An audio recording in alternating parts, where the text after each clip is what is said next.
इस साल के उद्योग एवं व्यापार के पुरस्कार समारोह का आयोजन दिल्ली में किया गया। इस समारोह में भारत के बड़े बड़े उद्योगपतियों ने हिस्सा लिया। इस साल के business tycoon of the year का अवार्ड मिस्टर जयचंद बागरी को मिला। उन्हीं के साथ उनके बेटे मिस्टर साहिल बागरी ने भी इस अवार्ड फंक्शन में हिस्सा लिया, जिन्हें youth entrepreneur of the year के अवार्ड से नवाजा गया। मिस्टर जयचंद बागरी, इनका एक होटल बिजनेस है। इन्होंने बहुत ही कम समय में अपने बिजनेस को बहुत बड़ी ऊंचाइयों तक पहुंचाया और इसके अलावा इस साल का बिजनेसमैन ऑफ द ईयर का अवार्ड केएल इंडस्ट्रीज के ओनर गजेंद्र जोशी को मिला। सो बिजनेस टाइकून जयचंद बागरी, आप अपनी सफलता का श्रेय किसे देना चाहते हैं? अपने बेटे साहिल और रिपोर्टर साहिबा को। अच्छा, ये सब छोड़ो ना जय, मुझे ये बताओ कि हम दोनों शादी कब करेंगे?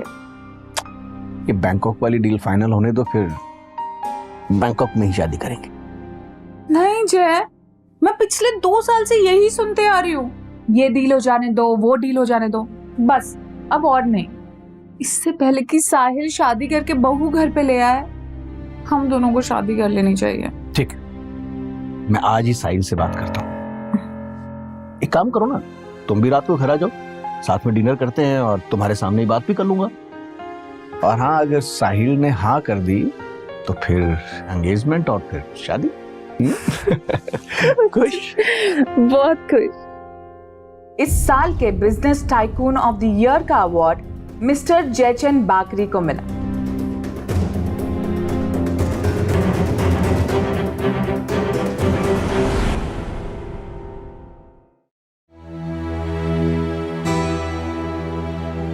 नहीं राजपाल, जाओ तुम भी खाना खाओ, ठीक है? तो आपकी रिपोर्टिंग कैसी चल रही है? बहुत अच्छी चल रही है बेटा। डैड, मैं सोच रहा था क्यों ना आंटी का खुद का न्यूज़ चैनल खुलवा दें। मैं तो कई बार बोल चुका हूँ, लेकिन मैडम संभालने के लिए तैयार ही नहीं है। संभाल नहीं पाओगे? अरे आपको क्या करना है, सब कुछ तो स्टाफ संभालेगा। आपको तो बस बैठकर मालकिन की तरह कुर्सी संभालनी, सारा काम आपका स्टाफ करेगा और कोई भी नहीं। अरे बहुत इजी है। साहिल जी डैड। बेटा, तुमसे कुछ बात करनी थी। बोलिए ना। बेटा, वैसे मेरे और अनन्या के बारे में तुमसे कुछ छिपा तो है नहीं। हम सोच रहे थे अगर तुम्हें कोई एतराज ना हो तो हम दोनों शादी कर लें।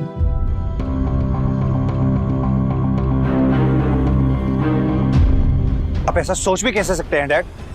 मैं आप लोगों की शादी के लिए मान जाऊंगा?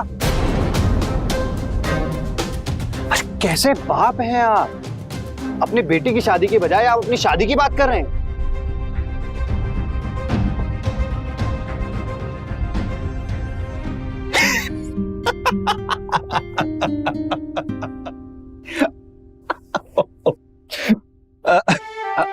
I'm so sorry. मैं मजाक कर रहा था। और डैड, सच में मुझे आप लोगों की शादी से कोई प्रॉब्लम नहीं है, बल्कि मैं बहुत खुश हूँ।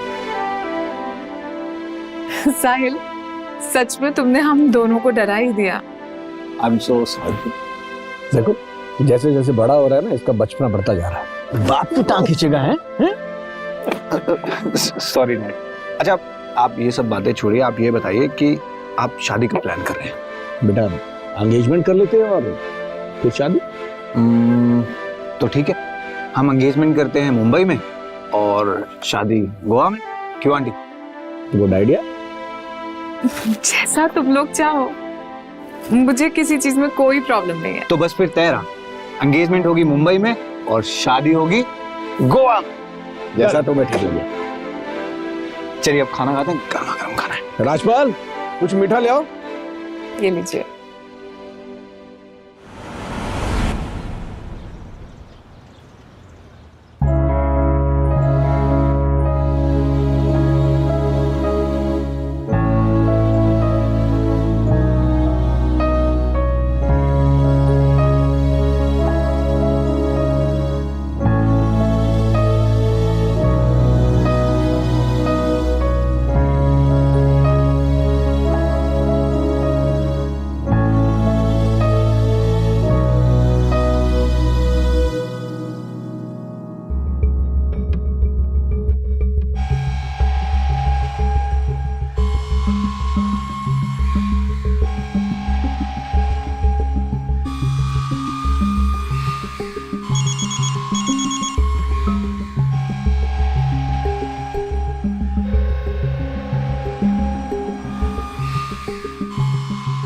हेलो।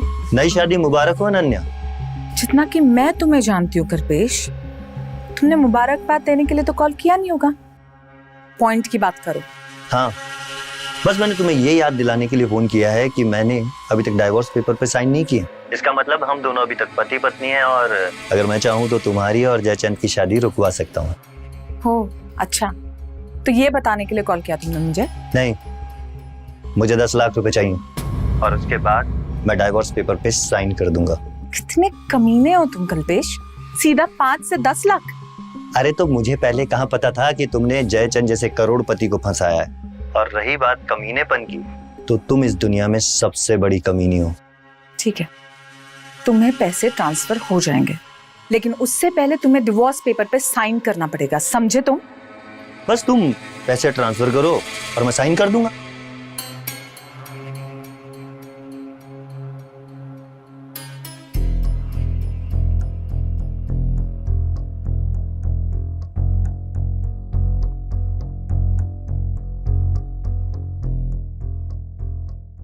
हाँ हाँ पाटिल जी, एंगेजमेंट अंधेरी वाले होटल में ही होगी। नहीं नहीं नहीं नहीं, इस इवेंट की पूरी जिम्मेदारी आपकी है। देखिए, कोई कमी नहीं रहनी चाहिए। हाँ ठीक है जी, ठीक है, ओके। अच्छा, जितनी भी गेस्ट डिटेल्स है मैं आपको मेल करता हूँ। ओके जी, चलिए bye. Good morning dad. Good morning. Office नहीं जाना है? डैड जाना है, लेकिन मुझे थोड़ा काम है तो मैं थोड़ा सा लेट हो जाऊंगा। अच्छा डैड, मुझे आपके इन पेपर्स पे साइन चाहिए। लीजिए। डैड, मैं सोच रहा था कि क्यों ना आंटी जी को यहीं बुला लेते हैं। एक्चुअली क्या है कि कुछ दिनों के बाद उन्होंने वैसे भी यहीं आ जाना है, तो क्यों ना उन्हें अभी बुला लें। अच्छी बात, मैं उसे फोन करता हूँ, आ जाएगी। नहीं डैड, मैं उन्हें खुद लेने जाऊंगा। अरे क्यों, वो आ जाएगी, तुम क्यों परेशान हो रहे हो? अरे डैड, वो मेरी होने वाली माँ है और मुझे भी बेटा होने का फर्ज निभाने दीजिए, तो कल सुबह मैं उन्हें खुद लेने जाऊंगा। जैसा तुम्हें ठीक लगे। अच्छा, मैं लेट हो रहा हूँ, है ना? शाम को मिलते हैं, ठीक है? बाय।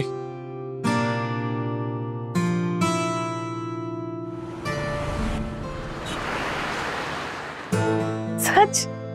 साहिल ने बोला? हाँ भाई हाँ, मैं सच कह रहा हूँ। साहिल ने खुद कहा कि वो तुम्हें लेने आ रहा है सुबह। अच्छा, तुम बस रेडी रहना। सच में मैं बहुत खुश हूँ कि साहिल को भी हमारे रिश्ते से उतनी खुशी है। मुझे भी बहुत खुशी है इस बात की। अब 1 मिनट, दरवाजे पे कोई आया है शायद। मैं आपको कॉल करती हूँ, और पैकिंग भी तो करनी है। ठीक है, bye. Okay, love you, bye bye bye.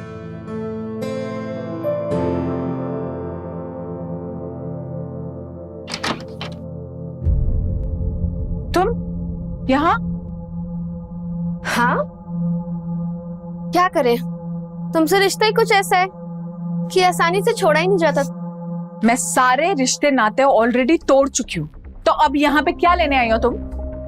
वो क्या है ना, कुछ रिश्ते ऐसे होते हैं जो कभी पीछा नहीं छोड़ते। और रही बात तुम्हारे पास आने की, तो मैं तुम्हें बता दूं कि मुझे आगे की पढ़ाई के लिए लंदन जाना है, जिसके लिए मुझे 50 लाख रुपए चाहिए, जो तुम मुझे दोगी। पागल हो गई हो तुम? तुम्हें पता भी है तुम क्या बोल रही हो? 50 लाख रुपए? मुझे पता है तुम्हारे पास इतने पैसे नहीं है, पर जयचंद के पास तो है। तुम मांगोगी तो मना भी नहीं करेगा, आखिरकार पति है तुम्हारा। पति है नहीं, होने वाला पति है, शादी हुई नहीं है अभी हमारी। हाँ तो कोई बात नहीं, मैं शादी तक यहीं रुक जाती हूँ, पर पैसे तो ना मैं लेकर ही जाऊंगी।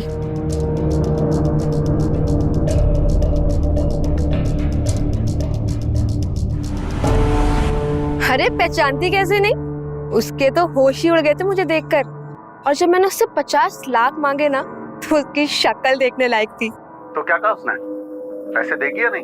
देगी कैसे नहीं, पैसे तो मैं इससे लेकर रहूंगी, पर लगता है शादी तक यहीं रुकना पड़ेगा। कोई बात नहीं, तब तक तो वहीं रुक, और हाँ, मुझे डेली अपडेट देती रहना। हाँ देती रहूंगी, अपना ख्याल रखिएगा पापा, बाय।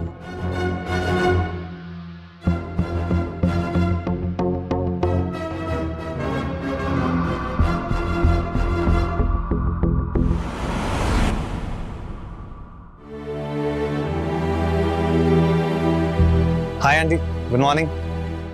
अरे गुड मॉर्निंग बेटा, वेलकम। कैसे हो? मैं एकदम अच्छा हूँ, आप बताइए कैसी हैं?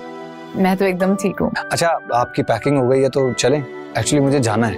अरे इतनी जल्दबाजी?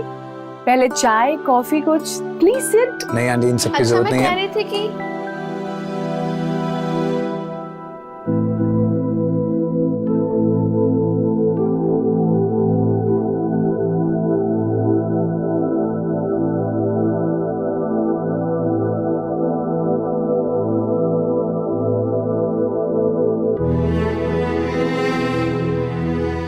एक्चुअली ये मेरी छोटी बहन है, कल ही आई है। हाय साहिल। हाय स्नेहा। अब एक काम करते हैं ना, इन्हें भी साथ ले चलते हैं। ये अकेली यहाँ पर क्या करेंगी? अरे नहीं बेटा, वैसे भी इसे जाना ही है कुछ दिनों में। वैसे आइडिया बुरा नहीं है, मैं भी चलती हूँ ना आप लोग के साथ। शादी तक तो वैसे भी यही रुकना है, तो आप लोग के साथ ही रह लूंगी। तो बस ये बेस्ट है। आप एक काम कीजिए, जल्दी से अपने बैग पैक कर लीजिए। क्या है ना, मुझे एक अर्जेंट मीटिंग के लिए जाना है। ओके, मैं अभी आई। अच्छा, तब तक तुम बैठो तो सही। हाँ।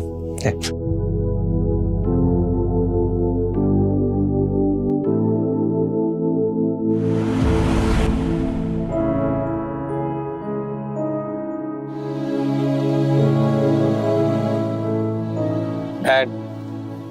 ओ हाय, आ गए तुम लोग? अरे बहुत प्यारी लग रही हो। कैसे आप? Good good. ये ये मेरी छोटी बहन है स्नेहा। हाय। जैसे ही इसने एंगेजमेंट के बारे में सुना, ये चली आई। और फिर साहिल जब घर पे आया तो वो माना नहीं, तो हम उसे यहाँ। साहिल, बहुत अच्छा किया जो तुम इसे यहाँ ले आए। अब शादी तक यहीं रुकना है, जाना नहीं है। साहिल, थोड़ा घर घुमाओ। आप जी डैड, प्लीज।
ये रहा आपका रूम।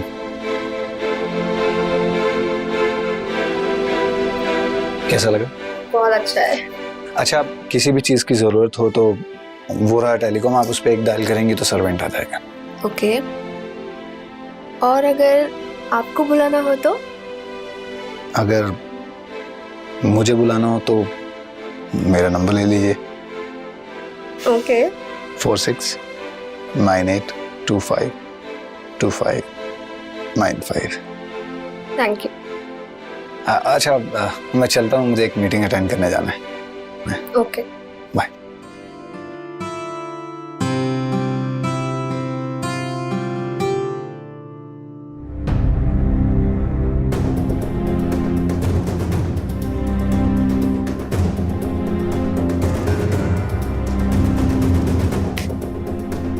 किसके ख्यालों में खोई हो? कुछ नहीं, बस ये देखो, ये तुम्हारे लिए। गिफ्ट? क्यों अचानक? अभी तो हमारी एंगेजमेंट में टाइम है। किसने कहा कि ये एंगेजमेंट का है? ये तो इस घर के वेलकम का है। ये तो बहुत ब्यूटीफुल है जय। और तुमसे ज्यादा नहीं। थैंक यू सो मच जय। अच्छा ये बताओ, किस टेंशन में हो? कोई प्रॉब्लम है क्या? अरे कोई प्रॉब्लम नहीं है मुझे। तुम्हारे होते हुए कोई प्रॉब्लम हो सकती है क्या? वो तो है। आई love you Jai. I love you to.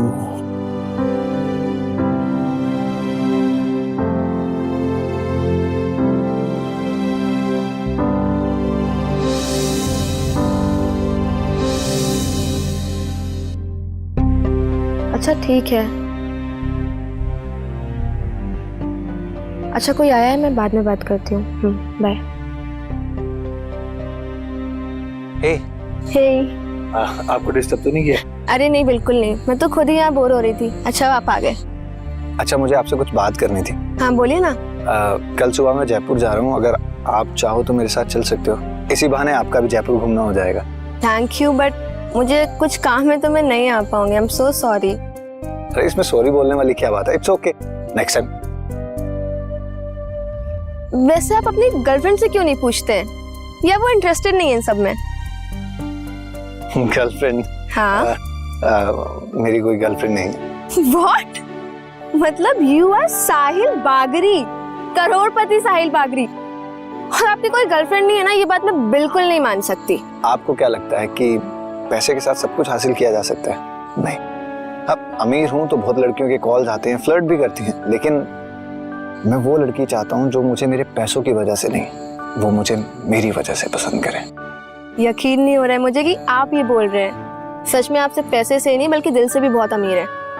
हाँ, आप मेरी छोड़िए, आप अपनी बताइए। अच्छा वो आंटी कह रही थी कि आप कहीं जाने वाली हैं। हाँ, एक्चुअली मेरी ग्रेजुएशन कंप्लीट हो गई है ना, तो मैं फर्दर स्टडीज के लिए लंदन जाना चाहती हूँ।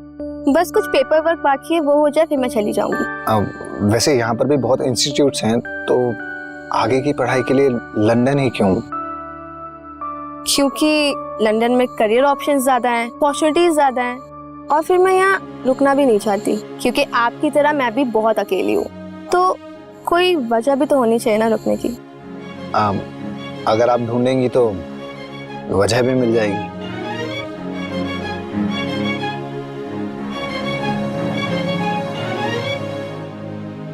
तो क्या आप बनेंगे वो वजह? अगर आप चाहेंगी तो जरूर। सच में? सच।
कुमार सुनो, एक कुंडली निकालनी है लड़की की।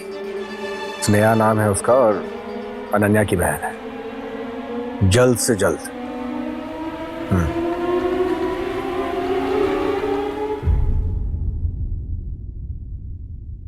बेटा फ्लाइट से चले जाते हैं, क्या जरूरत है रोड से ड्राइव करने की? और सिर्फ ड्राइवर को साथ ले जाओ ना। डैड जयपुर तक तो जा रहा हूँ, विदेश थोड़ी ना जा रहा हूँ। एंड यू नो कि मुझे बाय रोड ट्रैवल करना कितना अच्छा लगता है। एंड इसी बहाने मेरा ट्रैवल भी हो जाता है और लॉन्ग ड्राइव भी। साहिल फिर भी बेटा थोड़ा ध्यान रखो ना। डैड आप एक काम कीजिए, आप मेरी चिंता मत कीजिए, आप ना आंटी जी के साथ चिल आउट। बहुत जिद्दी है बेटा किसका? चलो ध्यान रखो।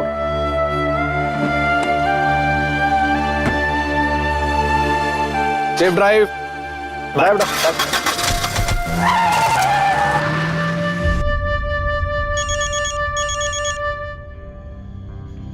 हाँ कुमार,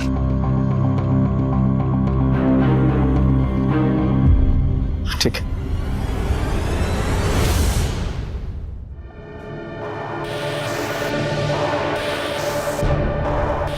अनन्या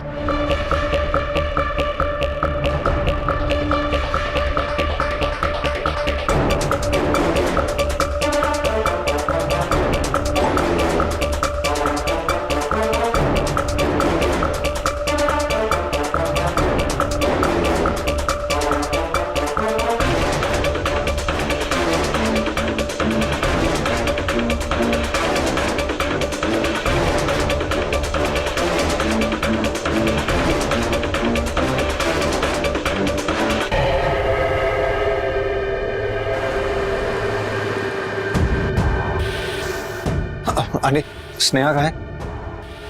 वो तो लंदन, ये बताया था ना तुम्हें। क्या हुआ, तुम परेशान लग रहे हो? नहीं कुछ नहीं।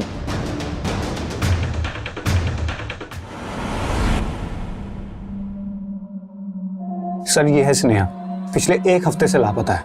लेकिन इसने तो मैसेज किया हुआ है कि वो लंदन जा रही है। हाँ सर, पर सर ये लंदन गई नहीं। सर लंदन में मेरे बहुत सारे दोस्त हैं, तो मैंने इन्फॉर्मेशन निकलवाई, उससे पता चला कि स्नेहा लंदन आई ही नहीं। उसके बाद सर मैं एयरपोर्ट भी गया और वहां से पता चला कि स्नेहा एयरपोर्ट तक भी नहीं गई। सर पिछले 1 हफ्ते से अपने सोशल मीडिया अकाउंट पर ऑनलाइन भी नहीं आई। सर मुझे लगता है कि जरूर इसके साथ कुछ हुआ है सर। सर सर प्लीज इसे ढूंढने में मेरी मदद कीजिए सर। ठीक है, आप अपनी डिटेल्स लिखवा दीजिए, हम स्नेहा को ढूंढने की पूरी कोशिश करेंगे। जी आइए आप सर। सर मेरी बेटी पिछले 1 हफ्ते से लापता है सर, पता नहीं कहाँ गई सर। सर मुझे बहुत चिंता हो रही है सर, प्लीज उसे ढूंढ दीजिए सर। आप बैठिए। क्या नाम है आपकी बेटी की? जी स्नेहा। स्नेहा फोन देना आपको।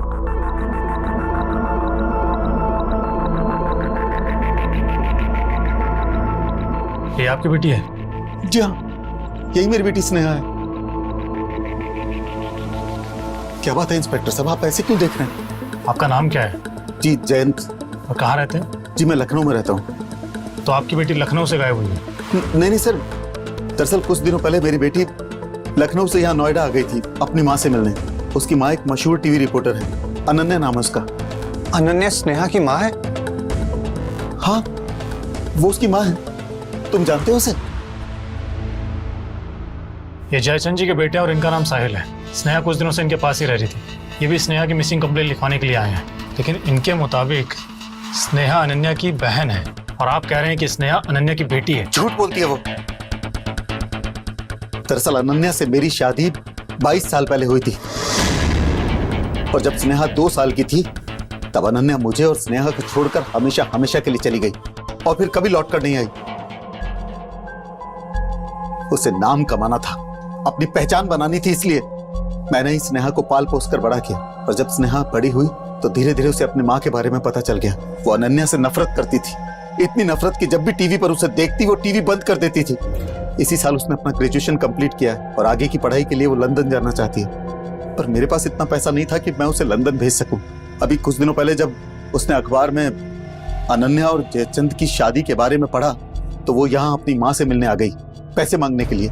मैंने उसे खूब मना किया पर वो मेरी बात ही नहीं मानी। यहाँ आकर वो रोज मुझे फोन करती थी, पर पिछले 1 हफ्ते से ना तो उसका फोन मिल रहा है इंस्पेक्टर साहब और ना ही उसने मुझे कोई कॉल किया। इस बारे में मैंने जब अनन्या से बात की तो उसने कहा कि वो पैसे लेकर लंदन चली गई। मुझे कुछ समझ में नहीं आ रहा है, मैं क्या करूं? प्लीज आप उसे ढूंढ दीजिए। देखिए आप परेशान मत होइए, हम स्नेहा को ढूंढने की पूरी कोशिश करेंगे। सर मुझे ये बात समझ में नहीं आ रही कि आंटी ने झूठ क्यों कहा कि स्नेहा उनकी छोटी बहन है। हो सकता है उसने ये बात तुम्हारे डैड से छुपाई हो कि वो पहले से शादीशुदा और एक बेटी की माँ है। खैर, आप दोनों कंप्लेन लिखवा दीजिए, हम स्नेहा ढूंढने की पूरी कोशिश करेंगे। जी, थैंक यू। आप वहाँ डिटेल्स दे दीजिए। अरविंद, मुझे इस अनन्या और जयचंद की कुंडली चाहिए और स्नेहा की CDR भी। सर। आंटी जी, सच सच बताइए, स्नेहा कहाँ है और उसे क्या हुआ है? अरे मैंने बताया तो था तुम्हें कि वो लंदन गई अपनी आगे की। झूठ बोल रही हैं आप ही ने उसी के साथ कुछ किया है। साहिल बेटा होश में तो हो, कैसे बात कर रहे हो अनन्या से? डैड, मैं होश में भी हूं और अच्छे से जानता हूं मैं किससे और कैसे बात कर रहा हूं, लेकिन आप नहीं जानते ये कितनी बड़ी धोखेबाज औरत है। स्नेहा इसकी बहन नहीं, इसकी बेटी। इनकी शादी 22 साल पहले स्नेहा के डैड के साथ हुई थी। साहिल, मुझे सब पता है। तुम इतने गुस्से में क्यों? हुआ क्या? डैड, बात स्नेहा की है। पिछले 1 हफ्ते से उसने मुझे फोन नहीं किया, मैसेज नहीं किया, पता नहीं कहाँ है और किस हालत में है बेटा, वो। ये भी तो हो सकता है कि वो तुमसे बात नहीं करना चाहती हो, इसलिए गायब हो गई हो। तो तुम टेंशन क्यों ले रहे हो? जाओ, तुम आराम करो, जाओ। नहीं डैड, आप ना इसके प्यार में अंधे हो चुके हैं। क्या सही है और क्या गलत आपको कुछ दिखाई नहीं दे रहा। साहिल, तुम बदतमीजी कर रहे हो। इससे पहले कि मेरा हाथ उठ जाए, जाओ यहाँ से। हाँ तो जा रहा हूं मैं यहाँ से। जाओ यहाँ से। लेकिन मैं आपको एक बात फिर से बता देता हूँ कि ये औरत आपके लिए सही नहीं है। आप जितना दूर से रहेंगे उतना ही सही रहेगा।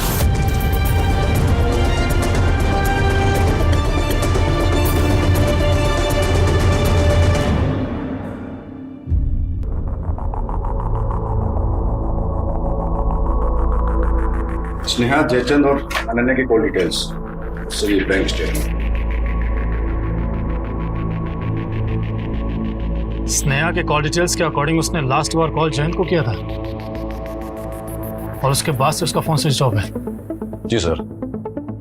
अनन्या के CDR से ऐसा कुछ नहीं मिला कि उस पर शक किया जाए, पर हाँ, उसने कुछ दिन पहले किसी कल्पेश नाम के आदमी के अकाउंट में 10 लाख रुपए ट्रांसफर किए हैं और जो ये जयचंद है वो किसी डिटेक्टिव के थ्रू स्नेहा की जानकारी लेना चाह रहा था। मतलब जयचंद जान चुका था कि स्नेहा अनन्या की बहन नहीं बेटी है, और हो ना हो उसे ये भी पता चल गया था कि साहिल स्नेहा से प्यार करता है और इसलिए उसने उसे रास्ते से हटा दिया। ये भी हो सकता है कि अनन्या ने गुस्से में आकर स्नेहा को ठिकाने लगा दिया हो कल्पेश की मदद से। चलो मिलकर आते हैं इस फैमिली से।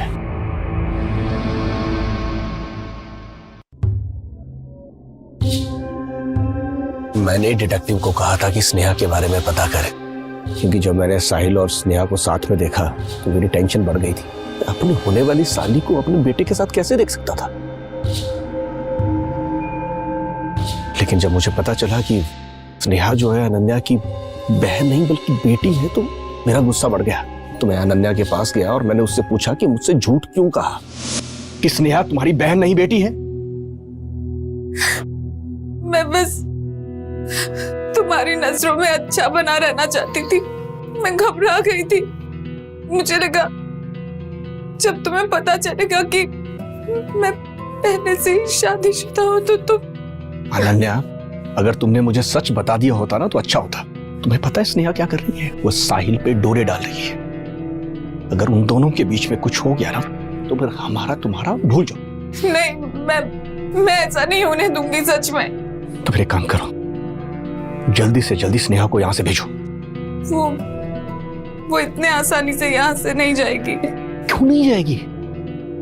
उसे लंदन अपनी पढ़ाई कंप्लीट करने के लिए जाना है और उसे 50 लाख रुपए की जरूरत है और मेरे पास इतने पैसे नहीं है। ठीक, मैं 50 लाख देता हूं, लेकिन तुम उसे आज ही भेज दो। अगर वो साहिल से दूर रहे ना, इसी में हम सबकी भलाई है। तो मैंने 50 लाख रुपए दिए और अनन्या को कहा कि स्नेहा को जल्द से जल्द यहां से भेज दे। फिर क्या हुआ? आपने उसे पैसे दिए? हाँ, जब मैंने उसे पैसे दिए थे। ये लो, पूरे 50 लाख रुपए हैं। तुम्हें जहां जाना है वहां जाओ, फिर दोबारा यहाँ आसपास दिखना भी मत।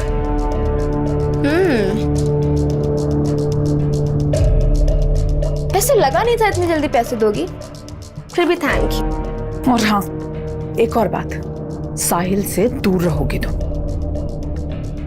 ओह अच्छा, तो ये बात है, मतलब जयचंद को सब कुछ पता चल गया ना। वैसे एक बात पता है, साहिल उस तिजोरी की चाबी है जिसका खजाना कभी खत्म नहीं होगा, और किस्मत से ये चाबी अभी मेरे हाथ में है। स्नेहा, जयचंद को कम मत समझो तुम। उसने तुम्हें पैसे सिर्फ इसलिए दिए हैं क्योंकि तुम मेरी बेटी हो, इसलिए ये पैसे उठाओ और दफा हो जाओ यहाँ से, वरना कहाँ गायब हो जाओगी ना किसी को पता नहीं चलेगा। वैसे ये फिक्र जता रही हो या धमकी दे रही हो? मुझे दोनों से कोई फर्क नहीं पड़ता। और रही बात यहाँ से जाने की, तो मुझे कोई शौक नहीं है यहाँ रुकने का, क्योंकि मैं तुम्हारी जैसी गिरी हुई औरत नहीं जो सिर्फ पैसे के लिए अपना ईमान और आत्मा दोनों बेच दे। और रही बात साहिल की ना, तो अगर वो मुझसे प्यार करता होगा तो वो मेरे पास ही आएगा। फिलहाल के लिए मैं उससे ब्रेकअप कर लेती हूँ, ठीक है?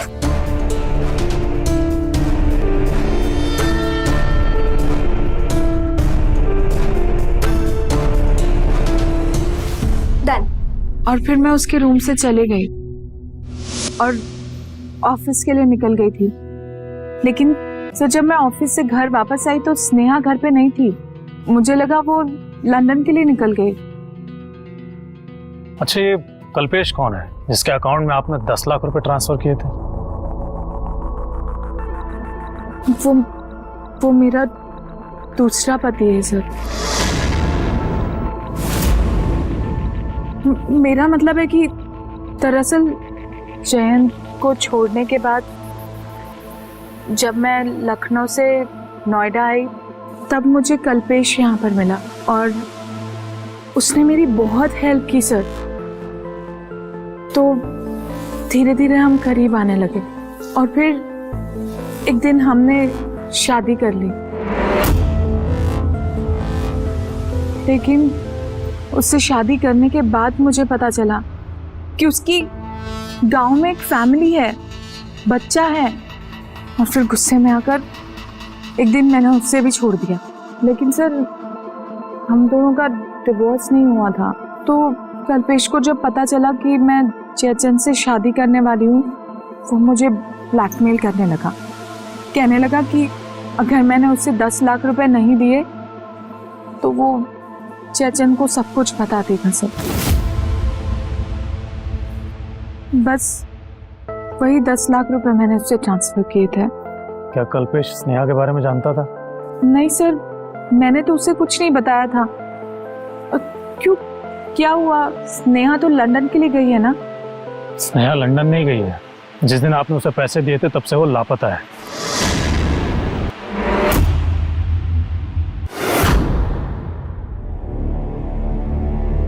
खैर, जब तक स्नेहा के बारे में पता नहीं चल जाता, आप तीनों में से कोई भी शहर से बाहर नहीं जा सकता।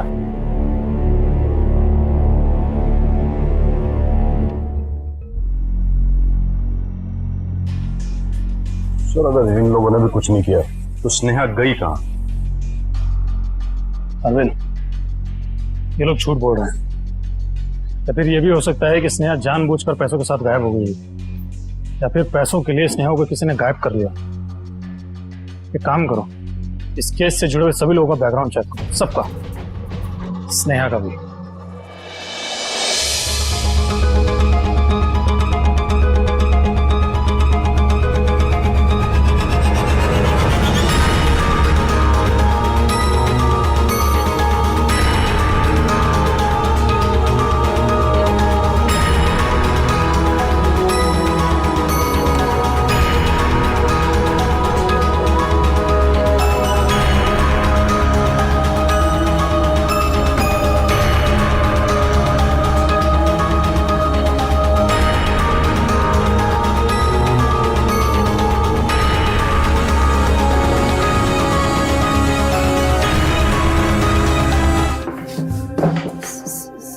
सर मुझे यहाँ क्यों लाया गया सर? मैंने क्या किया है सर? स्नेहा का फोन। नहीं सर, आपको जरूर कोई गलतफहमी हुई है सर। गलतफहमी हमें नहीं, गलतफहमी तुझे हुई है कि तू क्राइम करेगा और बच जाएगा। स्नेहा के कॉल रिकॉर्ड्स के अकॉर्डिंग उसने लास्ट बार कॉल तुझे किया था, तो उसने पैसों वाली बात तो तुझे बताई होगी, और जब उसने तुझे पैसों वाली बात बताई तो तू उसी दिन यहाँ नोएडा आ गया था।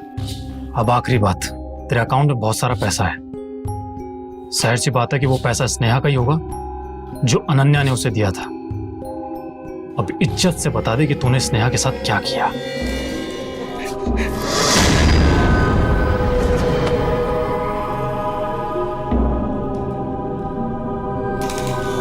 मैं नहीं मारा है स्नेहा को, और मैं करता भी क्या, वो मेरी बात मानने के लिए तैयार ही नहीं थी।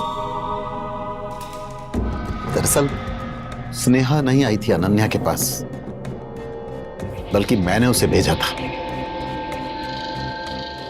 वो तो उसकी शक्ल भी नहीं देखना चाहती थी, नफरत करती थी अनन्या से। और उस दिन जब अखबार में अनन्या और जयचंद की शादी करने वाली खबर पड़ी तो मुझे लगा कि क्यों ना अनन्या से पैसे ऐंठे जाएं। मेरी माली हालत ठीक नहीं चल रही थी, मुझे भी पैसों की जरूरत थी, और अनन्या मेरे कहने से तो पैसे देती नहीं। और चूंकि स्नेहा को लंदन जाना था, इसीलिए मैंने इस काम के लिए उसे ही मनाया। ये देखो स्नेहा, यही एक रास्ता है जिससे तुम अपने लंदन जाने का सपना पूरा कर सकती हो। नहीं पापा, मैं उस औरत की शक्ल तक नहीं देखना चाहती हूँ, और आप मुझे बोल रहे हैं कि मैं उससे पैसे मांगू जाके। कभी नहीं। और वैसे आपको क्यों लगता है कि वो मुझे पैसे देगी? देगी, जरूर देगी, अगर वो जयचंद से शादी करना चाहती है तो। क्योंकि उसने नहीं बताया होगा जयचंद को कि वो पहले से शादीशुदा है और उसकी एक बेटी है। तो तू उसकी इसी बात का फायदा उठा और उसके पास जाकर बोल कि तुझे 50 लाख रुपए चाहिए। देख बेटा स्नेहा, मैंने आज तक तेरी हर इच्छा पूरी की है, और मैं चाहता हूं कि तू अपने लंदन जाने का सपना भी पूरा करे। पर मेरे पास कभी भी इतना पैसा नहीं होगा कि मैं तुझे लंदन भेज पाऊं। तो बस यही एक रास्ता है। स्नेहा, मैं तेरे आगे हाथ जोड़ता हूं, मान जा मेरी बात। उस औरत ने आज तक हमें कुछ नहीं दिया है सिवाय दर्द और बदनामी के, तो पैसे भी वही देगी।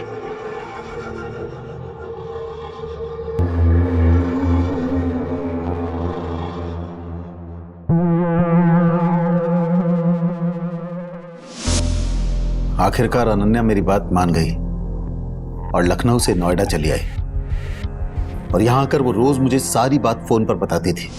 अरे पहचानती कैसे नहीं, उसके तो होश ही उड़ गए थे मुझे देखकर। और जब मैंने उससे 50 लाख मांगे ना, तो उसकी शक्ल देखने लायक थी। तो क्या कहा उसने, पैसे देगी या नहीं? देगी कैसे नहीं, पैसे तो मैं इससे लेकर रहूंगी, पर लगता है शादी तक यहीं रुकना पड़ेगा। कोई बात नहीं, तब तक तो वहीं रुक, और हाँ, मुझे डेली अपडेट देती रहना। एक दिन उसने मुझे बताया कि वो अनन्या के साथ जयचंद के घर आ गई है, और जब उसने मुझे साहिल के बारे में बताया तो मैंने उसे कहा कि वो साहिल को अपने प्यार के जाल में फंसा ले। पापा, साहिल बहुत ही अच्छा लड़का है। इतना अमीर होने के बाद भी उसमें थोड़ा सा भी घमंड नहीं है। आपको पता है, मुझे रूम तक खुद छोड़ने आया था। चाहता तो किसी नौकर को भी भेज सकता था ना। कहीं वो तुझे पसंद तो नहीं करने लगा है? मतलब ये क्या बोल रहे हैं आप? सही बोल रहा हूँ बेटा। सोच, अगर तेरी शादी साहिल से हो गई तो जिंदगी भर महारानी बन के रहेगी। यही मौका है जिंदगी को बेहतर बनाने का। मैं तो कहता हूँ तू साहिल को अपने प्यार के जाल में फंसा ले। मुझे इन सब चक्करों में नहीं पड़ना है। बस अनन्या पैसे दे दे, उसके बाद मैं सीधा लंदन चली जाऊंगी और कभी वापस मुड़कर नहीं देखूंगी। अरे अगर एक बार साहिल से तेरी शादी हो गई तो फिर लंदन ही क्या, पूरी दुनिया घूम सकती है। पागल मत बन, दिमाग से काम ले। अच्छा ठीक है। अच्छा कोई आया है, मैं बाद में बात करती हूँ।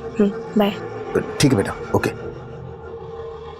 मुझे लगा था कि अगर साहिल स्नेहा से शादी कर ले तो फिर पैसों की कमी कभी नहीं रहेगी, पर अनन्या ने स्नेहा को 50 लाख रुपए देकर मेरे अरमानों पर पानी फेर दिया।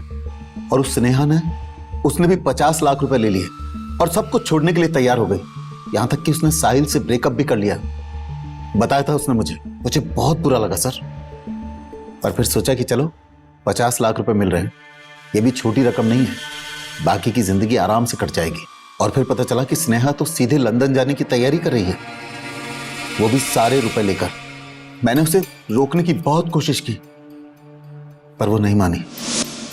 बेटा तू सारे पैसे लेकर एक बार घर आ जा, फिर इस बारे में बात करेंगे। नहीं पापा, अब मैं वापस नहीं आने वाली। यहाँ से सीधा लंदन निकलूंगी। ऐसा करिए, आप यहीं आ जाइए। बेटा ऐसे ही छोड़कर चली जाएगी मुझे, हैं? कम से कम अपने बाप के लिए रुक जा। अगर तू लंदन चली गई तो मेरा क्या होगा बेटा? उसकी चिंता आप मत करो पापा, मैं जल्दी आपको भी बुला लूंगी। अच्छा तू लंदन कब जा रही है? टिकट करवा ली तूने? अभी नहीं कराई टिकट, पहले मुझे पैसे एक्सचेंज करवाने हैं। अनन्या ने पूरा कैश दिया है, तो पहले मैं उसे एक्सचेंज करवाऊंगी, फिर अपने बैंक में ट्रांसफर करवाऊंगी। एक्चुअली यहाँ पे मैं किसी को जानती नहीं हूँ ना, बस इसलिए थोड़ी सी दिक्कत हो रही है। अच्छा तू बिल्कुल टेंशन मत ले, मैं आ रहा हूँ नोएडा। वहाँ पर मेरा एक जानने वाला है जो हवाला का काम करता है? अब तेरा काम तुरंत हो जाएगा। ठीक है, तो आप आ जाइए। ठीक है, बाय। मैं समझ गया था कि स्नेहा अब रुकने वाली नहीं है और ना ही उन रुपयों में से मुझे फूटी कौड़ी भी देने वाली है, तो मैंने उसे ठिकाने लगाने का प्लान बनाया और लखनऊ से नोएडा चला आया। यहाँ आकर मैंने उसे कॉल किया और एक सुनसान जगह पर बुलाया पैसे एक्सचेंज करने के बहाने, और वो सारे रुपए लेकर वहां आ गई। ये लीजिए पापा पैसे। वैसे कब तक एक्सचेंज हो जाएंगे? बस जल्दी। अच्छा, वो आपके दोस्त नहीं आए हवाला वाले? आता ही होगा। तो तुमने मन बना लिया जाने का? हाँ पापा, अब मुझे यहाँ पे नहीं रुकना, जल्द से जल्द लंदन जाना चाहती हूँ। अपने पापा के लिए भी नहीं रुकेंगी? हो पापा, आप फिर से शुरू हो गए। मैंने बोला ना, मैं बहुत जल्द ही आपको वहाँ पे बुला लूंगी।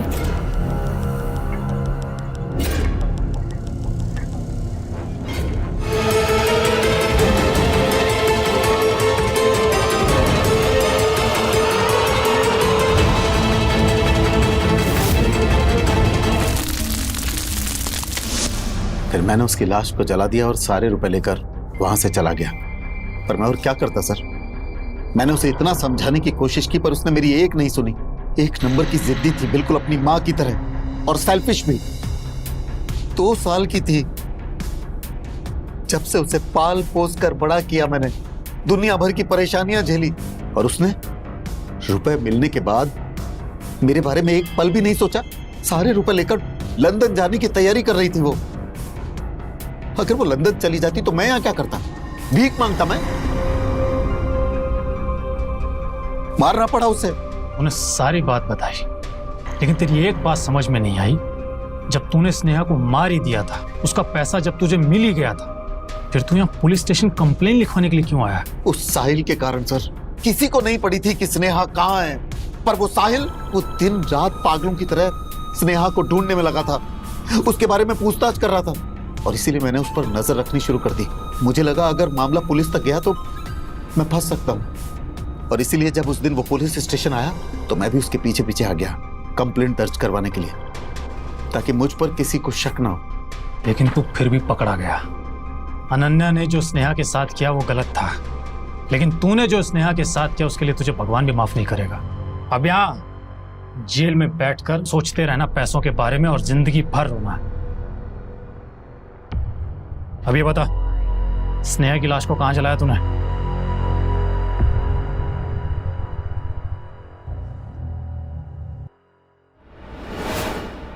दो हफ्ते से लापता स्नेहा के केस को पुलिस ने सॉल्व कर लिया है। स्नेहा को उसी के पिता जयंत ने मारा था और उसकी लाश को जला दिया।